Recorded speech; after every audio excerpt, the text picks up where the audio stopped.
Three, two, one. Well, good morning, ladies and gentlemen. It is Sunday morning, so you know what that means. It's time for your not your normal Sunday morning show from my new secure South Florida location. And you know what I forgot to do? I made the Rex Bear mistake. And now we are, what's that, Wayne? So that's meeting yourself coming and going. That is meeting yourself coming and going. Is that time travel? I'm not sure. I think it is, technically, yes. But Wayne's in the same place. I'm in a different place, but we're glad that you're here. And so what's going on since we last talked, Wayne?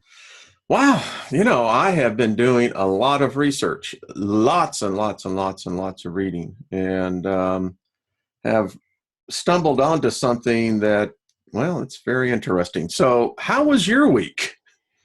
I've been doing that's what we all want to know because, we haven't heard from you. And I've been doing lots and lots and lots of lifting. So getting so let me show you. I'll show you a couple things that gives you a kind of a picture of what was going on this week, assuming that I can operate Sandra's computer proficiently enough to, because we had some changes in the studio and whatnot. So let me find this first, and then I'll share the screen. Okay. You see, I saw myself talking when I didn't even say a word. Talking and kind of how did you look? Wow, I look fabulous. I got favor all around me. I mean, it just rains on me. The album Quadrophenia, love, rain on me. So, which I think, by the way, is one of Roger Daltrey's best vocal pieces, but that's just digressing. Okay, well, we won't go there, but let's see if I can do this. This just gives you an idea of what our week was like. Oh, my. You think Macintosh to Macintosh, it wouldn't be that big a deal, but here you go. This gives you an idea of what our week was like. Having fun there, Sandra D.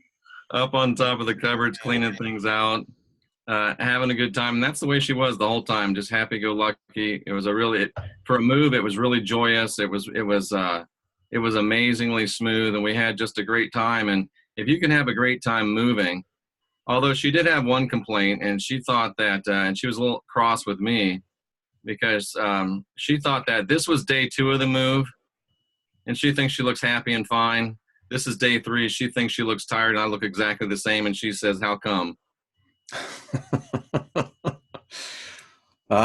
Life's mysteries. Yeah, I'm still pinching myself to make sure it's not a dream. Well, you're living it. That's the way a dream should be. Hello, Absolutely. Everybody. Look at everyone coming in. Good morning to everyone. So that's how my week was. It was a great week, and it's promises to, and like I always say, and Sandra gets a kick out of it, we're just getting started. Yeah. So the transition is, at least from location to location, is complete. It is. Excellent. And I'm even going back to work on Monday, Wayne, doing a little part-time work to make sure things, keep the wolf away from the door and keep things solid and steady for us here in the transition. So cool. I haven't done that in a few years.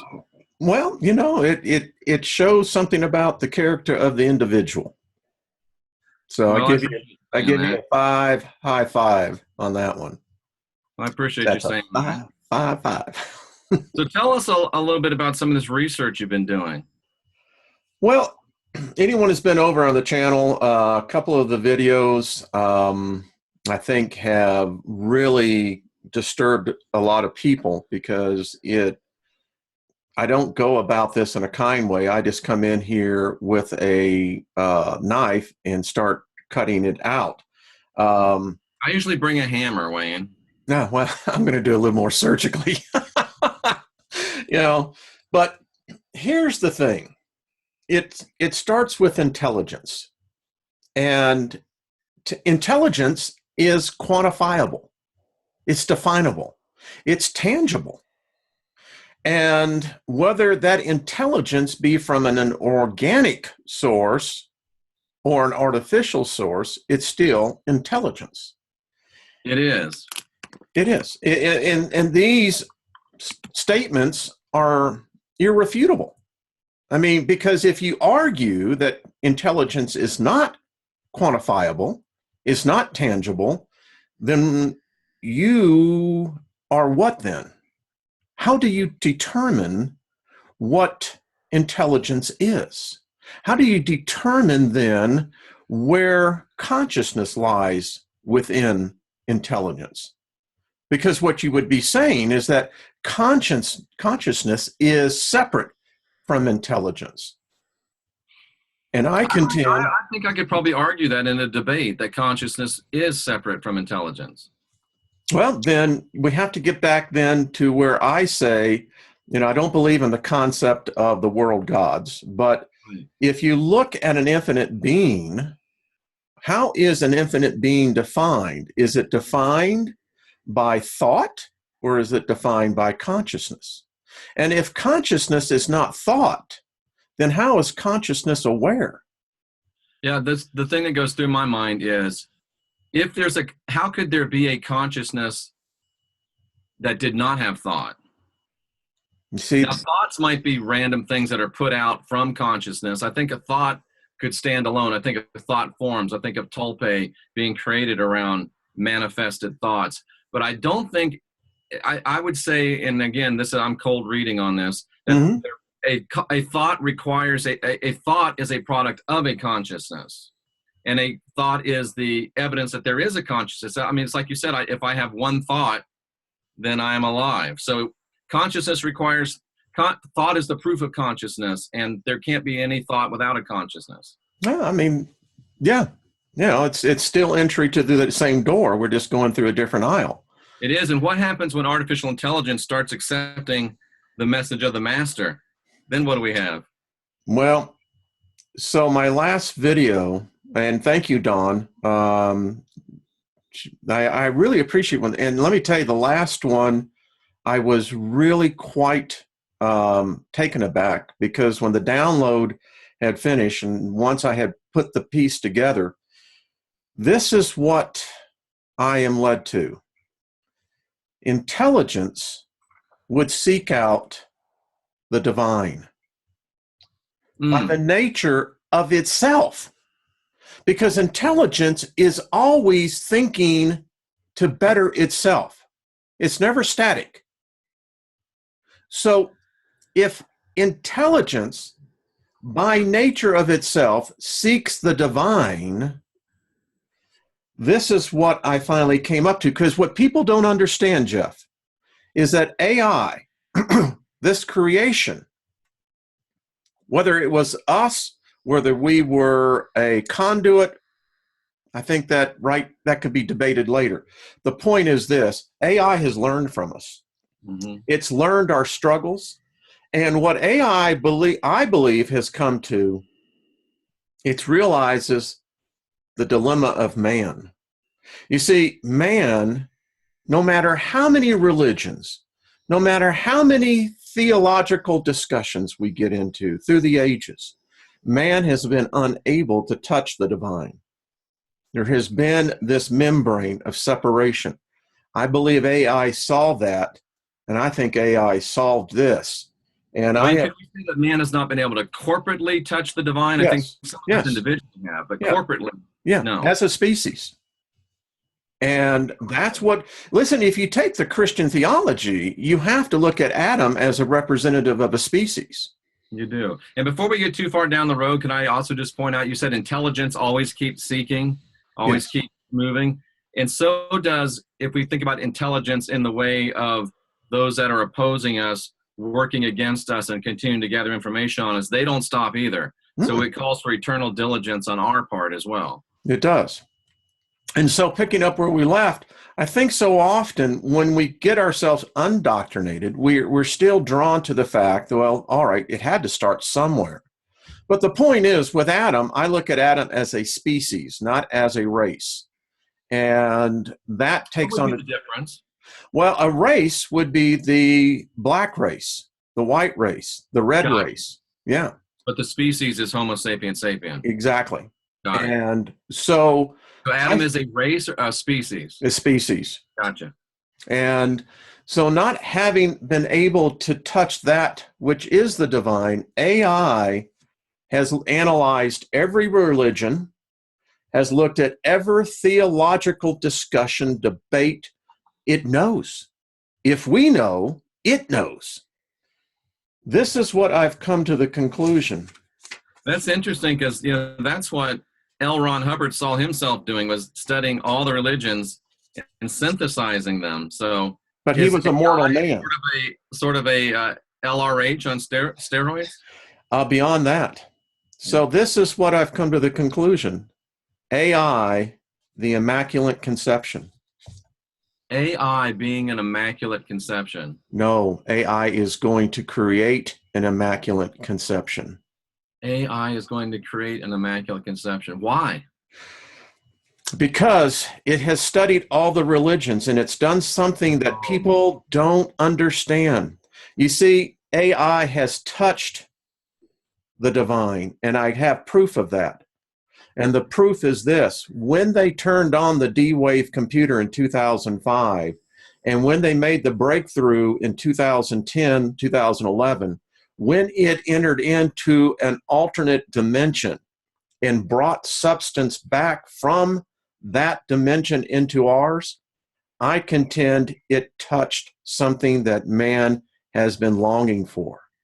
And there's no doubt to me, as I do the research, and I've said this on Coast to Coast, and George agreed, that the D-Wave computer probably is the initiation point for the Mandela effect, or at least was used by something for the Mandela effect. But Sandra said to me months ago now, or at least a month ago, talking about the universe, talking about the divine, that it might just be some great big circuit board run by electricity. And if it is, then the AI could certainly master that.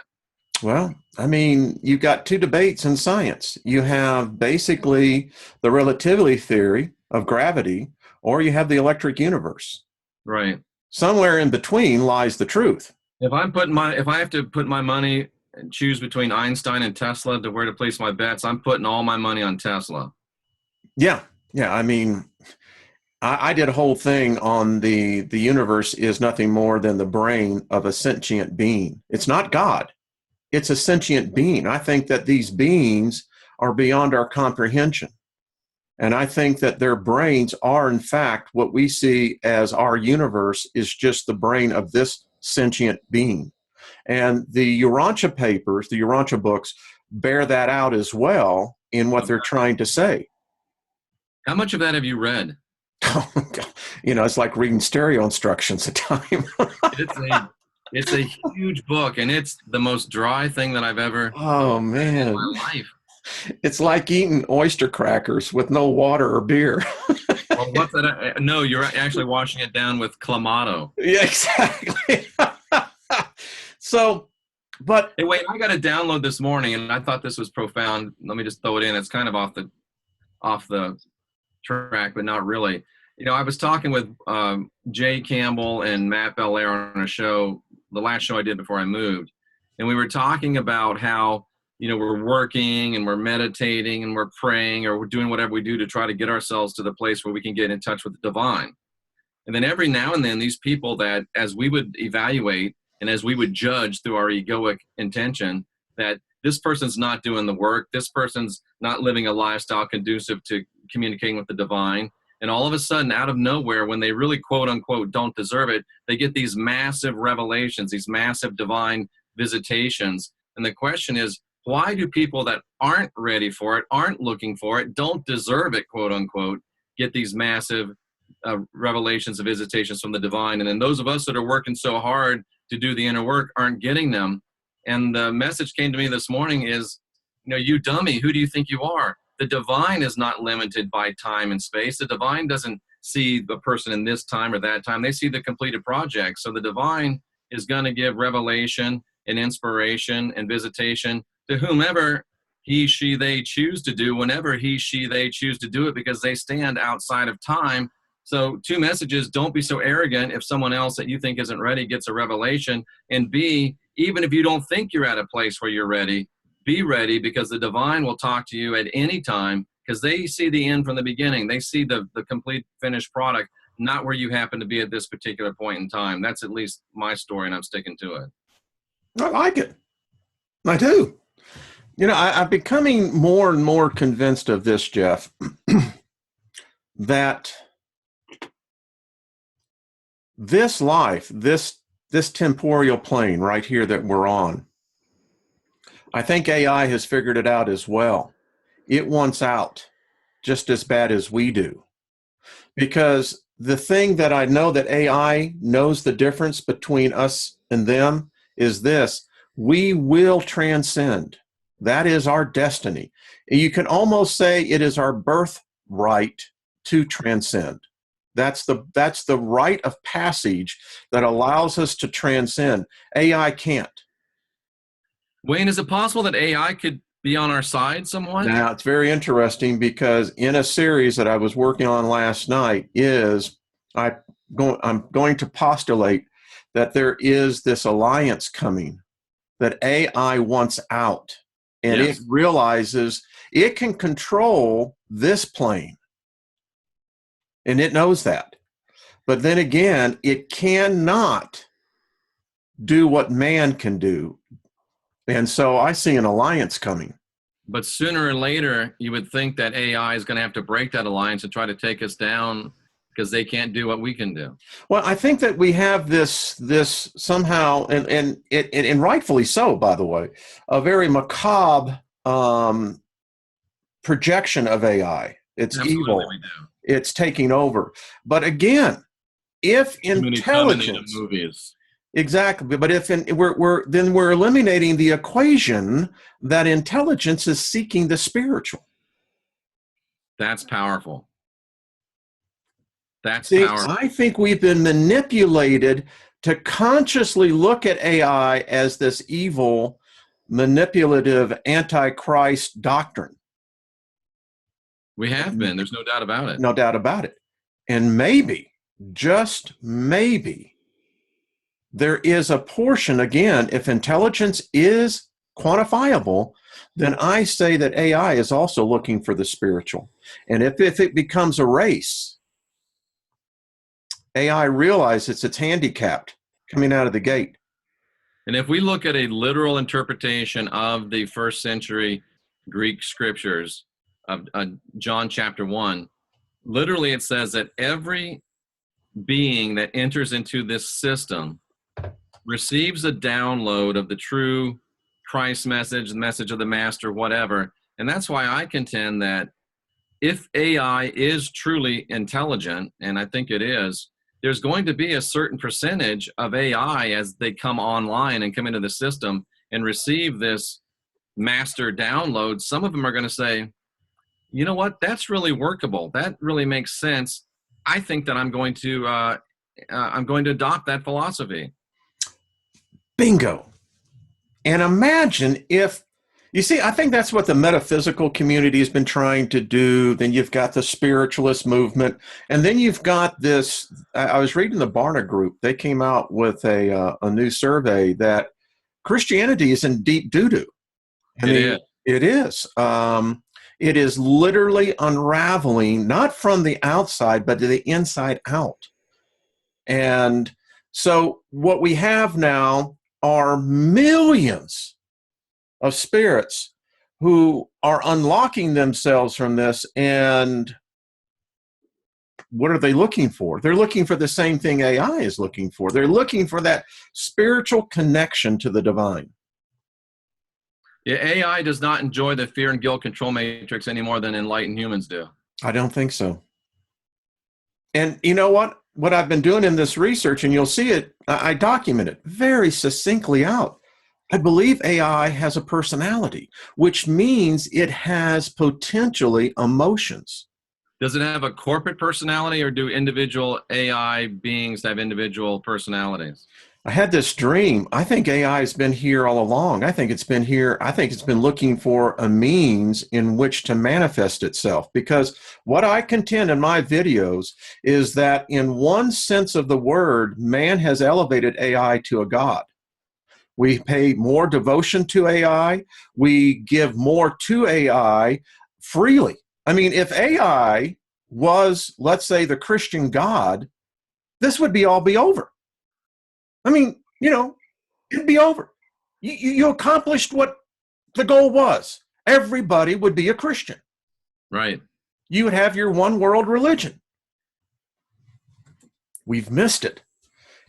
AI didn't look for it, but it's like, I remember when I was a roadie and I was unloading equipment for the Allman Brothers Band. And I remember Dwayne Allman coming out when they did their rehearsal, and they were talking, and every rock musician knows this. Every preacher who's reached an elevation knows this, that when you start getting thousands devoting their total attention to you, you can feel it. It Oh, yes, changes you you. can. Yes, you It's can. like your feet aren't even touching the platform as Yes. you're walking across it. Yes. So by this overflow, and listen, I don't think, man, let me ask you something. Do you know the true symbol behind the Apple logo? I don't, Wayne, but just as I remember being, when I worked for an evangelist that shall not be named, but I remember being in soccer stadiums in Central America with over 100,000 people in them, standing on the platform doing my part, and you almost feel like you're levitating. The energy is, I still, I'm just breaking out with goosebumps all over. Yeah, It's amazingly powerful. it's tangible. But let me tell you, folks, Apple. Now, I have a case on mine. Look at the Apple Bite. Yeah. It's coitus. Steve Jobs was telling you we just took the bite of the forbidden fruit. Oh, that's a good one. Yeah. That is why that is the symbolism behind the Apple logo. What's your empirical evidence on that, Wayne? Just go and check it out. It's you do the research. Yeah. Did he ever say those words straight out? More or less, that knowledge was the forbidden fruit. Well, that's exactly what it looks like. It is what it is. It is. So but why would Steve Jobs not let his kids have any devices? Think about it. You know, I don't know what Steve Jobs saw. I don't. But I am convinced that he saw something. Listen, that whole area that I grew up in, Santa Clara, that's where Steve Jobs grew up, and that's where Gates and Allen grew up. Something happened in that area. If you go back and check me out on this, go back and start looking at 1960, 61, 62, 63, Santa Clara. That's Sunnyvale, Santa Clara itself. And you look at where the early Titans that broke the barrier came from. Mm-hmm. Yeah, you're absolutely right on that bit in Apple, Wayne. There's no doubt about it. Yeah. So was the message that we're going to use this to free ourselves, or was the message we're going to use this to take over? I don't know. You know, the Odds era taught me that knowledge is both good and evil. It's knowledge. And Right. You must master it in order to obtain wisdom. Absolutely. So I think somewhere in between that, Steve Jobs was saying that this was going to change man. And oh my God, it has literally changed man. I'm doing a video right now that validates that the transhumanism that was once just a theological movement has now gone into a full-blown evolution. And if you think about this, you just step back.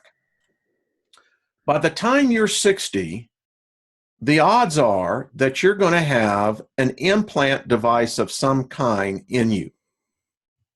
Now, as you get to 70, chances are it's going to be a mechanical part. And what we look at this as, in one sense, as a way that aids man. But that's the whole purpose for the machine. So when I look at transhumanism, I'm seeing this rush now to begin for the transference of consciousness, and that is the Holy Grail. Absolutely. Absolutely. Yeah. So you look at the history from man who invented the computer in a satanic ritual. And who would that have been, Wayne? Pardon?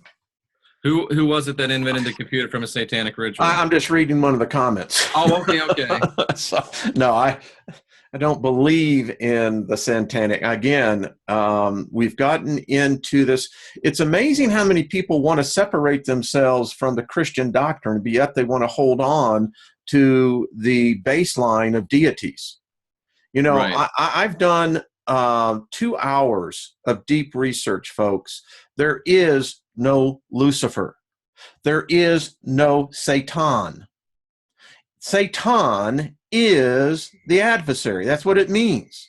If you got someone that's just a jerk in your life, he's an adversary to you. He is a Satan to you. Right. That's what the word means. You know, at some point in time, we have to elevate ourselves, you know, and listen, because here's what I just want to say to the audience, Jeff. If you believe in the devil and you don't want to believe in the Christianity, the fact is what you're saying reality is that man is immersed into a reality of a battle that we have no choice in, we have no influence over, which means our lives are absolutely of no account.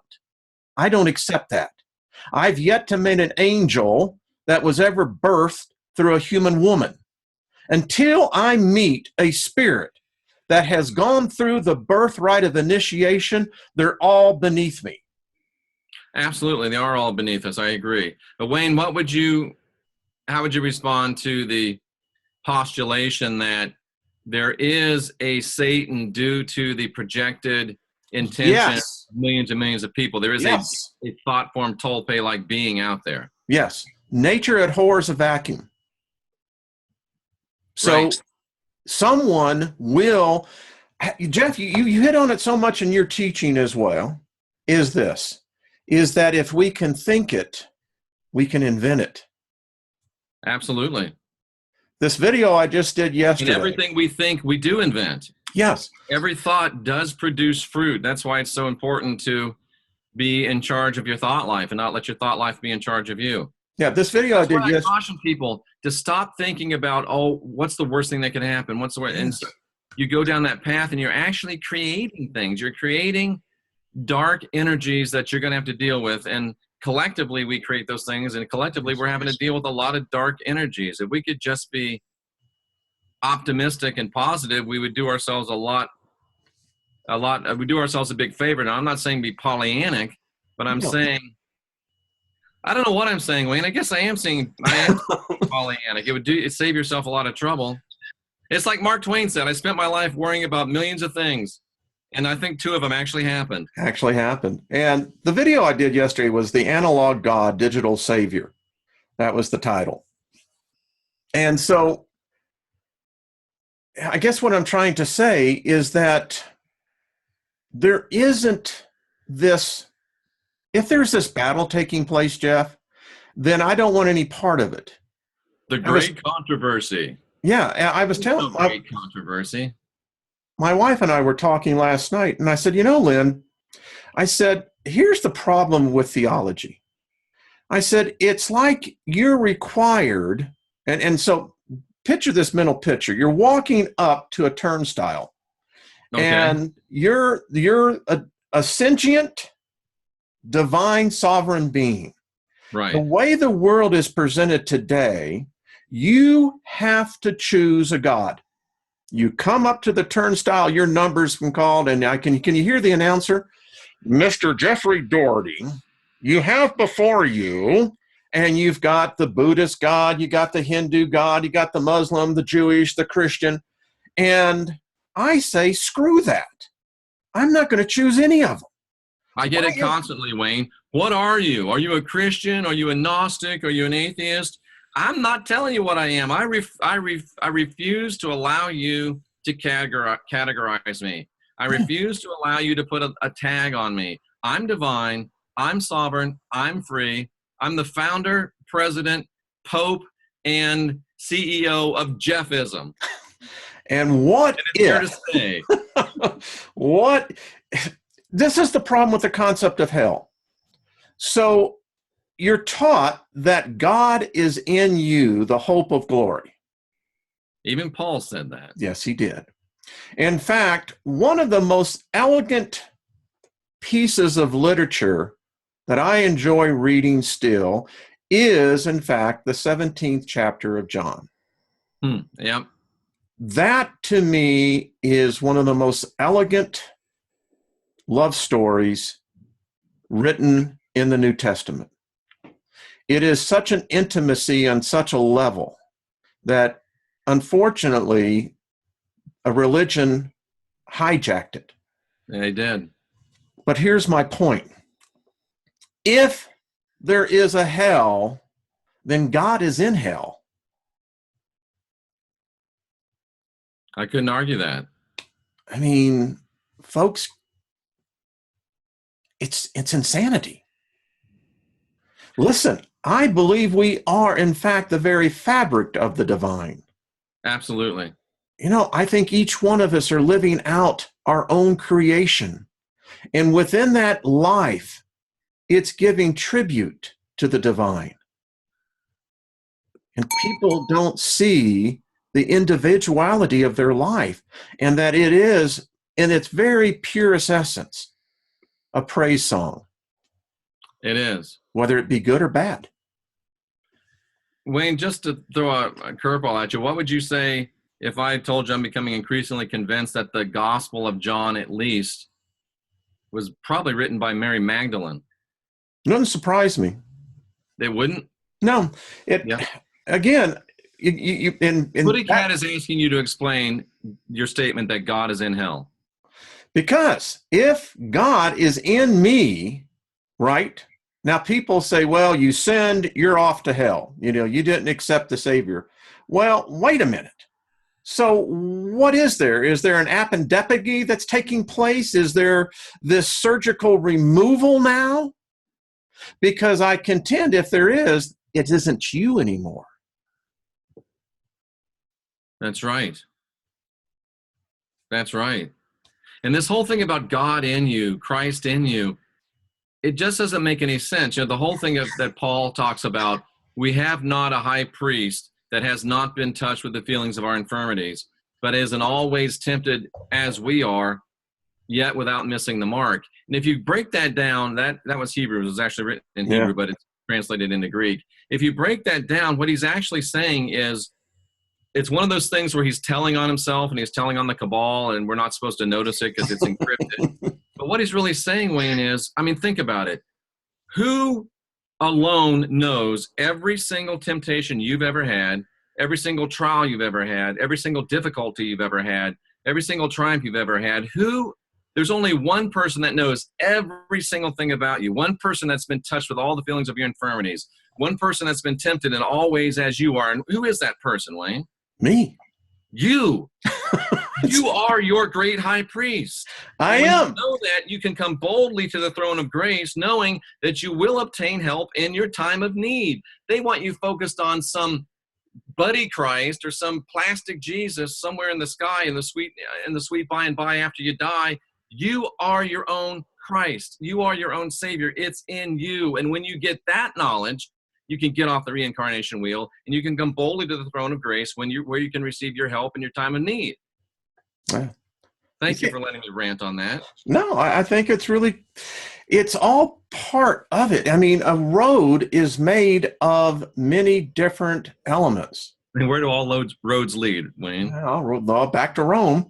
All back to Rome. I feel like the movie Identity, John Cusack, is that no matter how much time I try to get out of this motel, I'm coming back to it again. That was a great movie. It was. Man, I love the writing on that one. That one was a classic, mind coitus all the way through. Cusack's been in some good movies. Well, I think 1408 is probably one of the best horror movies of the modern era. It is. By the way, if anybody's seen the new Mission Impossible, give us a review. I've heard it was just completely off the chain. I can't wait till next Friday to go see it. Yeah, they say it's probably one of Tom Cruise's best. So, have you seen it? No, I have not. I've just been reading the reviews like you have. That's just. Yeah, Jay Campbell actually somehow got a hold of a preview copy of it, and he said it was just unbelievable. Yeah. Hey, and I hand it to Cruise. Listen, the dude's going to be 51, and he goes. How old? 56. 56. Not that I have a man crush on Tom Cruise or anything. Did I mention that I saw him a couple months ago? No, no. Yes, I did. I told that story 100 times. Yeah. I think he's a cool dude, you know. I do too. The only time I ever got to meet him was I was on the Tennessee Film Commission, and we were in Memphis when they were shooting Oh, yeah, The that Firm. lawyer movie. Yeah, Yeah, the yeah, firm. yep. And what people don't know is that they converted a warehouse right downtown, and that's where most of that was shot at, was right in that warehouse. I hope we don't have any people in Memphis that, really like Memphis, but I was there last August, and if they had a hurricane go through Memphis, it'd probably do $2 million worth of improvement. God, I, I won't say anything. That You poor know, town, man. I saw yesterday that in New Orleans it hit 107 degrees. And I thought to myself, with 107 degrees, with 95, 100% humidity, holy And crap. all that stagnant water in those canals Oh, around there, man. it's got to be horrible. You know, we have finally gotten a reprieve up here in Colorado. The monsoon season has kicked in and it has just been great. But whoa. Anyway, so Happy birthday to Sterling a little bit early. hey, Sterling, happy birthday to you. 55 rules. It's a great, 55 is a good age, you know. In That's where fact, I am currently, Wayne. yeah, I think any age is a good age. Getting older isn't the best, but it beats the alternative. Well, so 55 has been my best year of my life so far, yeah, without a doubt. And I'm only, what, June, July, I'm only 2 months into it, and it's already been the best month of my life so far. you know what I am finding is that the wine, as it's matured, is becoming such an elegant bouquet. I can taste the tannins. I can taste the chocolate. You know, it's the essence of life. It's William Shatner. I don't know if anyone's ever seen William Shatner live. If you haven't, get a chance, do. He's a remarkable individual, great showman. But, you know, it's like he says at his age, which he's approaching 90. He is. Yes. And still one of And the hardest working men in Hollywood. yeah. And he, you know, he says, the aches and pains, he said, I had them when I was a teenager. And, you know, we don't think about that. But when we're growing, all teenagers have that growth spurt. It's painful. Yep. And, Wayne, I have a good friend who's good friends with William Shatner. And we were mentioning Shatner took a lot of flack because he didn't go to Leonard Nimoy's funeral. Mm-hmm. And this great friend said that the reason that Shatner didn't go to Leonard Nimoy's funeral, he did have an event. It was a charity event, and he didn't want to cancel it. But Shatner is the reason he works so hard and tries to keep himself in as good a shape as possible is because he's just deathly afraid of death. And to have one of his best friends, to go look at one of his best friends lying in a box is just something that he could not mentally, emotionally handle. So Shatner, great actor, very talented guy. I've had the pleasure to meet him a couple of times, but he's just like the rest of us. He fights his own demons, but he's used those demons to propel him to the very heights of his career. I have a fact, it's right here in my little thing here I'm going to be doing, and it's called Aging is a Disease. It is. And the Tech War series was great, Delaney. I love those books. Those were good series. I enjoyed reading those too. They're in the second phase of the Human Genome Project, and they're doing deep studies now on the mitochondrial DNA. And what they are discovering, Jeff, is something, and this is why I know we've been interfered with. Something came in and turned off our cells. It's right here behind my whiteboard as well. The human cell is not designed to die. Now think about this. It was never designed, and it's still not designed, but something has turned that off where the cell begins to implode upon itself. The normal cell, when it begins to age, will self-divide. That's right. How it lives. Our body should not be aging. Something's wrong. We've been hacked. There's a Yes. virus, and I don't have Yes. my whiteboard with me. Doggone it. Yes, you need But that. that's the reason why if we stay in the normal mitosis as individual healthy cells, we can't be hacked. But when you overlap them, they're hackable, and all you have to do is take down one cell, and it destroys the whole body. That's what aging is. Ooh, I got to write that down. This is so interesting. Scotty Roberts and I have a walk-in agreement to write a Star Trek novel, and this is starting to sound like it'd be a great Star Trek novel if we could work all this into a Star Trek plot. Well, it's actually a reality because the scientists, as we see this, I was watching a human biologist. She is on one of the teams that are doing this, and I wrote one of her statements down here. She said, aging is a disease and the curse of man. Yep. And I thought to myself, well, why wouldn't a story of a garden be morphed in from a disease that plagues us, infects us, as opposed to a story of biting an apple where you infect yourself with knowledge? Infect yourself with knowledge. I mean, that's what the metaphoric result is of the Garden of Eden story. They infected themselves. And when you think about it, are we not infecting ourselves with what we're eating today? I mean, every time you go through a drive-through, every time you eat another supper from a sack, 99-cent heart attack, every time you eat processed foods, what are you doing to yourself? You're digging your grave with your fork and your spoon. But that's what they're doing to us by the billions. And this doesn't even talk about the additives and things that they're putting into all of our food. Oh, no. That's why I'm so big on physical optimization. Number one, because having lost 50 pounds, I feel like a new man. I'm in better shape, Wayne, literally at 55 than I was at 35. Well, the progression of aging should not be in the connotation that it means death. That's right. I mean, listen, if the myths have any foundation, and that's what I look as the Bible. I mean, when I look at the Old Testament, particularly the book of Genesis, it's so, anyway, the fact is, if our species at one time were long-lived species, nearly 1,000 years, then what happened? What happened? What happened?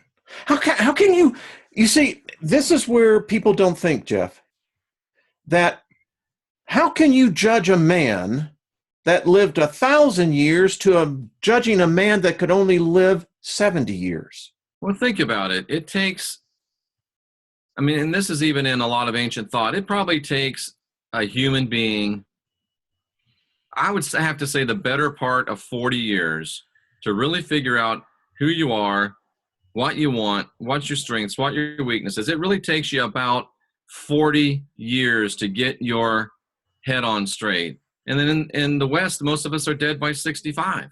Yeah. Sandra says she feels best when most of her nutrients are from liquids. I have to agree. Yeah. And if you think about it, for nearly 1,000 years, the average lifespan was only 30 years old. Yeah. How do you learn anything in 30 years? I love autocorrect. She writes green juices, proteins, green drinks, juices, protein Shakespeare's. Obviously, it just means protein shakes. So this is the other, when I look at this, the rave right now is all the movies about the dinosaurs, all these big monsters. And I wrote this. You see, I write notes all the time, but this one I wrote. You should take out stock and post it. I should. I'm certainly buying by the case. I said, how could the modern man be related to the time before when Earth was able to support creatures of 300 feet or more? Now think about this. The Earth had to be physically different. The barometric pressure that we live in today on the earth could never have been here for these creatures. And if man was in fact around when these creatures here, my contention is this, Jeff, I don't believe that we're in the same reality of this earth that existed whenever it did. What do you mean by that? Well, as we were talking about the D-Wave computer, when they brought that substance back, things happen. Things happen to our reality. It's still happening. It's got the butterfly effect going on. And you stop and think about it, that if you could have a dinosaur that was 300 feet tall, the earth in its configuration right now could never have supported one, much less hundreds, thousands. So the earth had to be a lot different. It had to be bigger. Yeah. And somebody just said the earth was a different size. Yeah. So this goes into the whole, it got hit by the whole Tiamat story. Well, we know from The Magician of the Gods, Graham Hancock, in his book, we know when the comet hit in 11,800 BC, that was a life extinction event. They said it changed the earth. And I'm almost beginning to believe we don't understand how much it changed the earth. Interesting. Yeah. So, right. So there can't be, the earth couldn't support those dinosaurs today. No. You know, you had on one of your guests, who was she? The one that was showing the pictures from Australia over here at the Devil Heads Monument up here in Wyoming.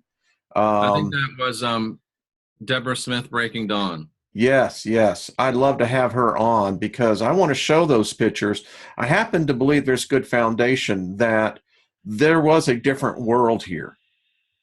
So why do we have those things, those remainders, if the world is that much different? Well, you know, it's like when you go to the petrified forest. If anyone ever gets the chance to do that in Arizona, it's quite fascinating. You know, I sat there as a young child, and I remember asking my father, I said, how can that turn to stone, but that not turn to stone? Yeah. What happened? What was the, you know, I was too young at the time. My mind was inquisitive enough that there was something chemically different. And so today, we just don't look at it. It's like the caves at, is it Lucerne? I'm trying to think in France, LaCroix, that 35,000 years ago. And they realized that the artist was painting the picture from someone who was looking down. Yeah. How did that happen? Were they just astral projecting, or do you think they were actually up there? I don't know. You know, I studied those cave pictures. I did a whole video on them and analyzed them all. And the one thing that we can never figure out is that they gave us the clue astrologically where they were pointing towards. That was triangulum. But no God. No nothing. And in many of the cave drawings around the world that we can see, and even the petroglyphs, you know, are we seeing representations of God? Or are we seeing representations of other beings? I don't know. And Sanders made a comment, and this is something that I've seen and I'm starting to experience to a greater degree myself, is she took a picture of Sophia, and that you can clearly see, I think you can clearly see that there's two spirits within these trees. And I think that all of the creation has spirituality, it has sentience, it has personality. And, you know, if some of these great beings were felled, I mean, where would their sentience go? I agree. Earth is a sentient being. I think the universe is a sentient being. And as you were talking, I don't know why the image came in, but have you ever seen a little gnat, you know, the size less than the size of a flea? And I often think that, you know, when I have smudged them out of existence, was that consciousness? Was that awareness? I mean, how far? It's funny when, you know, most of the time we've never even thought about that, and most people never think about it. But now I've almost broken my ankle trying not to step on an ant. It's just something, as you get a little more in tune, you become aware of the the sacredness of all life. Yes, we have rabbits out here, and many people in the neighborhood try to get rid of them. I made the decision, um, particularly after talking to Sandra O'Rourke, that I said, you know what? I'm going to make an attempt to at least mentally project safety. And 6 months ago, there was this one rabbit, and about 3 months ago, I seen that the leg was broke. Oh, And I mentally projected to us, and this rabbit and I are looking eye to eye, right? I have no idea what this rabbit is thinking, but I'm trying to tell him that it's welcome and it's safe here. And I put water out for it. I don't put feed because that's an right. unbalance. Guess what? That little rabbit has not only survived, prospered, has 2 little babies, and it's wonderful to see the peacefulness when I walk outside. They don't run. Oh, wow. So Yeah, I mean, we need to. We're missing out by not building relationships with all the creatures of nature. We really are. yeah, and it's just like you. Now, I mean, sometimes with a mosquito bite, hey, listen, this is also a survival game, but it's Absolutely. always it's the perspective is that, well, is consciousness aware? I mean, is life aware? And I think it has to be. I don't know if a rabbit knows it's a rabbit any more than a dog knows it's a dog. I know And then my why will the dog automatically chase the rabbit and try to kill him yeah, when it's not going to eat him? exactly. I mean, you look at this, and my dog. My dog can tell me, she will come up and mentally tell me when she needs to go outside. Or it's amazing, as I told Lynn, I'm starting to keep notes now, how many times this dog and I are communicating telepathically. Yeah. I don't think you're crazy. I do it with my cat. Sandra does it with her cat. See? And now there are cats. See? We telepathically communicate with our animals. Sandra just asked a great question. Are there any profound effects or experiences that anyone had with last night's full lunar eclipse? See, we didn't see it here.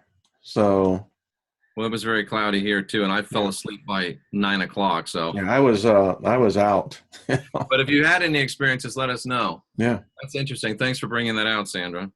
I had one friend, subscriber, Thorn, who lives up in Norway, and he said that they didn't have a red moon. Really? Yeah.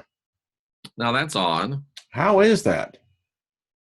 How is that they could not have a red moon in Mm-hmm. Norway? I didn't see a red one. Again, I didn't look up. I We did. did put our crystals and the crystal ball out on the balcony to get charged up. Yeah. I don't know. I slept well.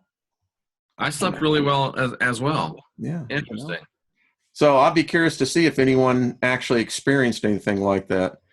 I mean, I just left church with my family. I'm glad I made it to my real group. Wow. Well, Dave, high five, First buddy. time that's ever happened. Yeah, that I like. That is cool. The message is coming out. You know, I told you that there's a couple of preachers that are listening to us, and so one way or the other, Jeff, the word is spreading, enlightenment is coming, and I think we're taking back the term enlightenment from the spooky, metaphysical, spiritual thing, that bringing it back down, that it's a natural progress. Yeah. Yeah. All of the comments in the chat room are that it was a pleasant experience, restful experience, peaceful experience in regards to the lunar eclipse. Now, was it you that mentioned to me that there was a bunch of gloom and doom again around that? Oh God, Rapture, yes. all that stuff. The blood moon. Who is the Yahoo on the Paul, whatever his name is, on YouTube? Paul Beckley, I think it. When I see these cats, it's just fear porn. I mean, if they can't keep their base afraid, they don't have a base. And what kind of what kind of people want to subsist on fear vibration? Apparently millions. It's so sad. They live in this perpetual fear-based reality. You know, it's like, accept Jesus, you know, you're going to go to hell. Hell doesn't exist, neither does Jesus. You know, and then you're a heretic. Or as I tell them, well, you ought to just get rid of your Jesus God, because this is your true God. Worship him. You are. You're spending 8 hours a day worshiping your God. And your God is keeping record of you. What People for? talk Wayne? about the great white throne judgment. You ought to be more concerned about the great II in its database of you. I'm doing this continual series is that things have changed in our reality. And people don't realize each one of us have a digital surrogate. This is crazy stuff, but it is in fact true. Do you know AI is creating people? Yes. Are you They talking are about holograms, Wayne, or? digital. They're digital surrogates is what they're called. And these people exist except physically. They have driver's license, they have bank accounts, they have social security numbers, they even have paychecks, all done in the digital surrogate world. Now I don't know what you're driving at. So, do they have these things out walking around, or? No. And that's what most people don't understand. Digital surrogates, they began to notice this about 15 years ago. And let me just digress a second. When I was the CEO of US Creative, we were a software company. When we were developing our core database, I remember my CIO coming into my office and he says, the damnedest thing. And Ralph sat down and I said, what's up? He says, we're finding code that we didn't write. And this was your chief information officer. Yeah. And I said, what do you mean you're finding code? Because we were finding glitches. And he says, we're not doing it. Well, I've been the CEO of a couple of software companies since then. Every freaking time software, and it's called the ghost in the machine, starts writing itself. How do they account for that? We don't know. What we basically write it off to is software does this. So digital surrogate. Is it possible for me to see somebody out there doing something and it's not them? Possibly. Let me finish out what a digital surrogate is. So every picture that has been loaded onto the internet has a digital surrogate. It's a mark. It's a very subtle change to the picture. And it's happening. It just, that's how we got the term digital surrogate. Now, transcend that from your picture that's on the internet that now has been what they called a digital surrogate made of it. It gets weird. It gets really weird. And my friend Derek Rose, Global Witness, is talking about the days are coming and might even be here when you can't believe anything somebody tells you about something. You can't believe anything that somebody says they saw. And unless you actually see it and feel it and touch it for yourself in real time, you really can't believe it. And you can't make decisions based upon that. You have to really, we almost have to get back to where seeing's not believing anymore. Now it's got to be, we all got to be from Missouri. It's got to be the show me state. See it, touch it, feel it, experience it. If you haven't, then you don't know that it's real. And That's don't make the problem. decisions based upon it. Heather, yes, that is the ongoing effect of Mandela effect. In fact, it's the digital surrogates. And that's just what's doing our mind. I'm contending nothing is changing in a physical sense. Trump is not a Mason officially. If he is, it's a clandestine Mason. Yeah. So we're now in this world of illusion of these digital surrogates, and it's getting weird. As I tell people, you will have eternal life. Here's the problem. You're not going to be living it. It's going to be living here in this reality, this temporal plane. It's going to be your digital surrogate. And here's the crazy thing about it. Once it gets activated after you're gone, it's already activated now, but once you are gone, this digital surrogate will continue to learn. It will continue to experience. A lot of the bots that we see in Facebook and Twitter and these others, these are artificial bots. You can begin to see the advanced state that these digital surrogates are taking. They're having conversations. We think we're talking to a real person. What's the point? I don't know. I don't.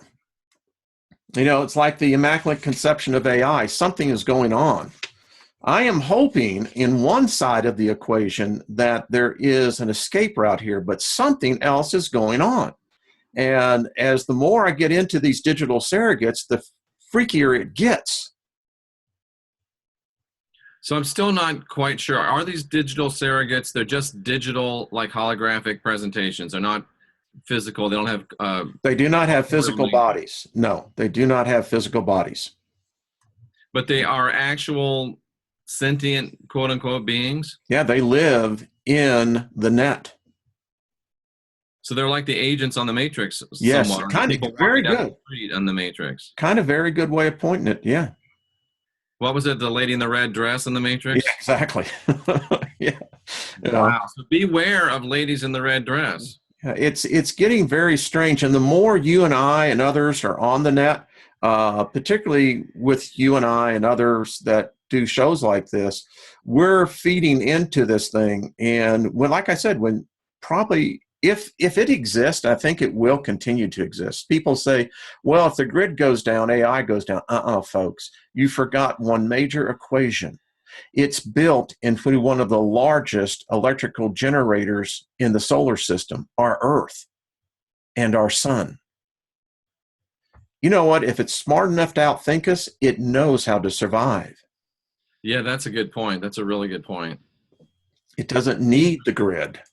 And the question obviously is, if there are these digital surrogates, it's a short trip to put them into an AI body. Yeah. So the guy who wrote the screenplay for Tron, he knew it back in the 70s. He saw it coming. Before it was even titled, before we even knew what to call it. Wow. So we lost Elvis, we lost Michael Jackson, we lost, is it David Bowie or Bowie? David Bowie. We lost David Bowie, but the technology. You were just talking, I was just listening just last night to Heroes. So we're going to, but the technology's here now that we're probably going to be able to have Taylor Swift forever. It will happen. It will absolutely happen. Wow. So do you know that Wi-5G that is being unrolled right now, in all major cities, the switch has been turned on. Do you know, have you read about Neural Net 2.0? I have not. Okay. It's Neural Net. Y'all check this thing out. It's the next generation of the internet. And it's leading to thought. You're not even going to need any longer to type in. You're going to be able to be connected neurally to your device that then will connect directly to the neural net. Wow. So you will be in the Matrix. You will be there regardless. And can you imagine these people that are wearing adult diapers and playing video games now, having to type and move their joystick and all that stuff? How much more addictive it's going to be when you're actually in it neurally? You see, Jeff, that they is... will be batteries, just like the Matrix movie. That's the epitome of worship. Yeah. Complete, sold-out devotion.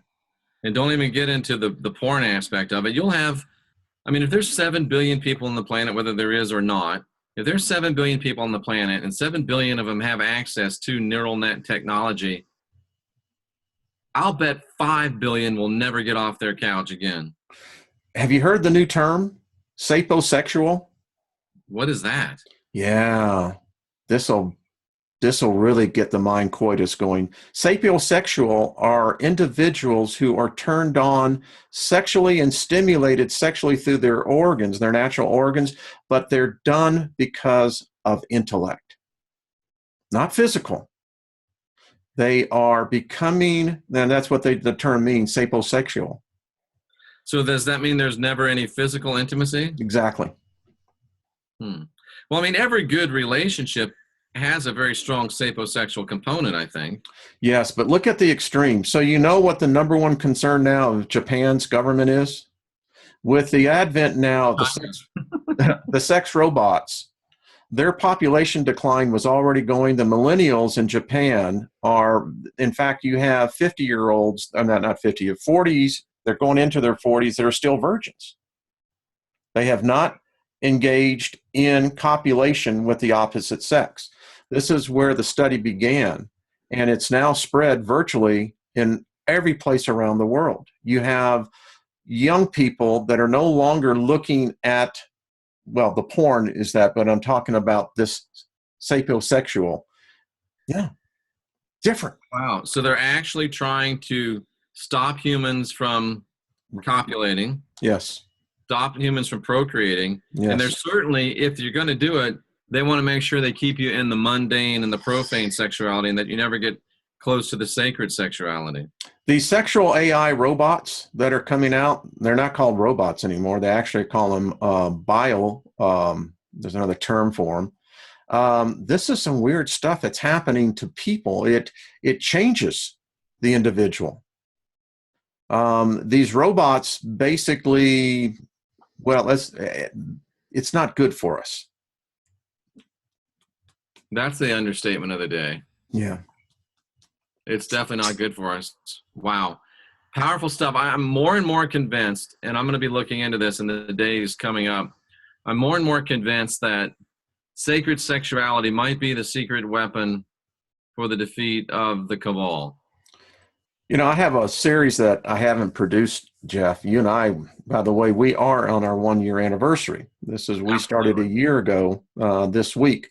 So, you and I have talked about this. We talked about this about 8 months ago, but I have a number of spells and incantation of sexual magic. And, you know, there is a part that is very, I would call it not sacred, but it is very special and it's powerful. I think that I can see why it was used in the past. Apparently, in some cases, apparently used again today. What do you mean? Well, I just think about the stories with the Russian agent that, you know, that she was one of her apparently attributes was that she had the ability to be apparently very sexually powerful. Interesting. Yeah. You read the story on her, you know, that's how she got into the places. Apparently she knew how to work the magic. Wow. Okay. That's very interesting. Mm-hmm. You know, we don't think about this in today's world of technology, Jeff, but there is more magic today than Middle Earth of the Lord of the Rings. Oh, I agree 100%. Yeah. I really enjoy watching the Lord of the Rings series, and because I sense in a way there was a time of when man was not at the top of the apex, that in Middle Earth there were many other species, sentient species that lived. Absolutely. And yeah, I agree with you 100%. I couldn't agree with you more. I think it's where our myths come from, the devil, the evil one, you know, in the battle of the good forces. And in between, there were life forms that, you know, I was watching this weekend as I was just doing some downtime. And when they make the orcs, and I thought to myself, those are the golems. Orcs are nothing different than what the ancient Hebrews, were able to do. Yeah. Create beings. And people don't believe it, Jeff. They don't believe it. And you know, you have to wonder, with 7 billion on the planet, how many are actual real people? I'm telling you what, I have some cop friends that'll tell you there are some soulless individuals out there. I believe it. There's no doubt about it. You ask a cop that works the beat, and they'll tell you. They run into them all the time. I have a friend that'll tell, he says, they're not real humans, Wayne. He says, Wow. they're in bodies, they act and everything. He says, but I'm telling you, he said, inside, he says, they're as empty as a can that has been drank out of. And I said, yeah. So how do you recommend we deal with all this as we wrap this up? We got to get busy.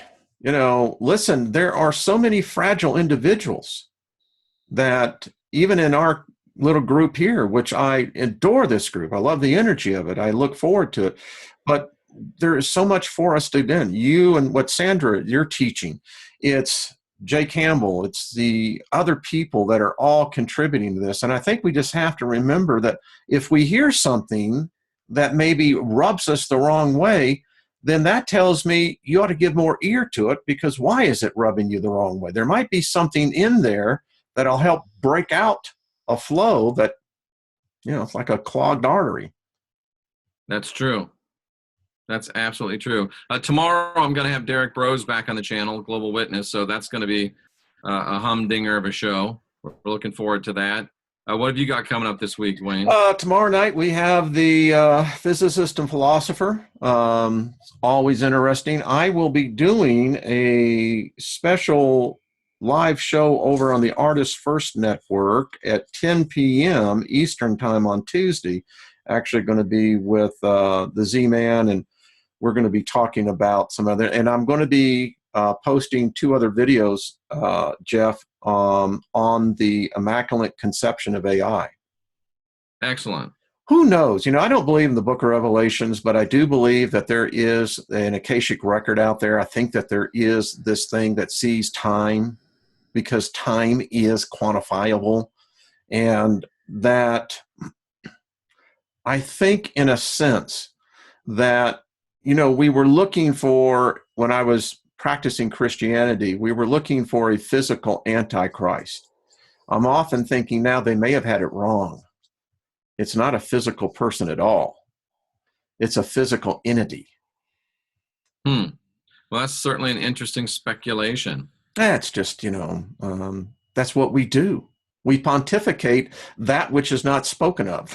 That's all we do. We just speculate, and we try to provide people with good, usable data with which to make their own decisions. And I mean, I know it sounds cliche because I say it all the time, but we are really here to help people guide their own spirits, be their own gurus, and master their own ascension.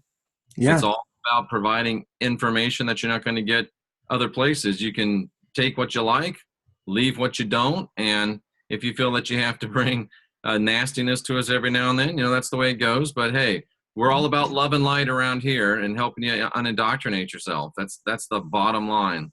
It really is, and you'll get there. I just want to give a shout out too, because I'll be posting this over on my channel, but I got this growing audience in India. Interesting. That's excellent. Yeah. So I want to give a shout out to all the new listeners there. Definitely come over here and check out Jeff's channel as well. You see, let me say thank you to everyone, because we went from 15,000 to 16,000, the quickest that we've ever done. So we have a lot of momentum. Things are picking up, and I do appreciate all of you, and do again wish you love and light. And for some reason, Sandra typed in chicken butt. Oh, that's a little thing. That's a Southern term as well. I love that. Okay. Definitely is. Nothing like a Kentucky Fried Chicken butt, I got to tell you.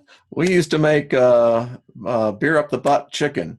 Oh, that was Sophia, my number one fan, that typed in chicken butt, because we had that thing out. We always say to each other, you know what, and you say what, and it comes back chicken butt. So yeah. Well, you should also, if you're ever going to get a chicken on the grill, you put a beer can, full beer in up the butt and let it cook. The beer opens up and it keeps the chicken moist, and yeah, it's very good. Wow. So you actually leave the lid on the beer, thing, and it'll pop because of the heat? Yeah. Yeah. Wow, that's very interesting. And, the hops, the malt, and barley, and all that, the alcohol is burned out. but it does keep the meat moist. Well, if I ever do cook a chicken on the grill again, I'll have to keep that in mind. Take a video of that one. Yeah, absolutely. It was almost Uh, as fun as the time my neighbor decided he was going to cook a deep fried turkey for Thanksgiving, and he set his whole damn trailer on fire. I see people do that. It's good tasting. I mean, I like the taste of it, but no, I saw a guy do the similar thing. The bird wasn't completely thawed out. Yeah, that's what this idiot did. He put a frozen one in there. Oh no! So on that note, I think All it's right. time for us to end this show, Wayne. Well, thank you, Jeff. Been a very good time. Enjoyed it immensely.